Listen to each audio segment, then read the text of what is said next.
एक तीतर के पीछे एक बाज पड़ गया। तीतर अपनी जान बचाने के लिए पूरी ताकत से दौड़ रहा था। दौड़ते दौड़ते उसकी नज़र एक दरवेश पर पड़ी। वह तुरंत दरवेश के पास पहुंचा और हाँफते हुए बोला, हे दरवेश, मुझे बचा लीजिए, यह बाज मुझे खाना चाहता है। इतने में बाज भी वहां आ पहुंचा और दरवेश से बोला, यह तीतर मेरे हवाले कर दो, यही मेरा भोजन है। अगर मैं इसे नहीं खाऊंगा तो भूखा मर जाऊंगा। दरवेश कुछ देर तक गहरी सोच में डूबा रहा। फिर उसने चाकू उठाया, अपनी टांग से मांस का एक टुकड़ा काटा और बाज के सामने रखकर बोला, इस तीतर के बदले यह मांस ले लो और इसे छोड़ दो। बाज बोला, अगर तुम 10 दिन तक रोज़ इसी तरह मुझे मांस का एक टुकड़ा दोगे तभी मैं इस तीतर को छोड़ सकता हूँ। दरवेश ने बाज की शर्त मान ली।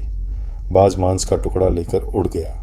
अब उसने यह आदत बना ली कि वह हर रोज़ दरवेश के पास आता और मांस का टुकड़ा ले जाता।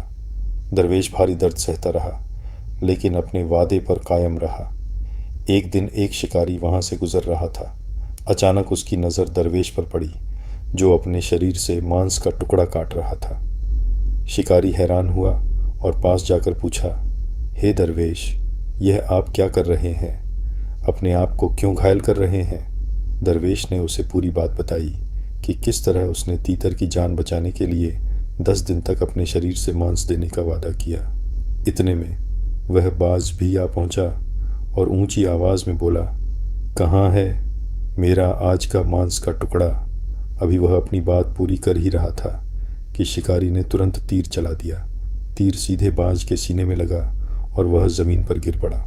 दरवेश ने हैरानी से शिकारी की ओर देखा और कहा, यह तुमने क्या किया?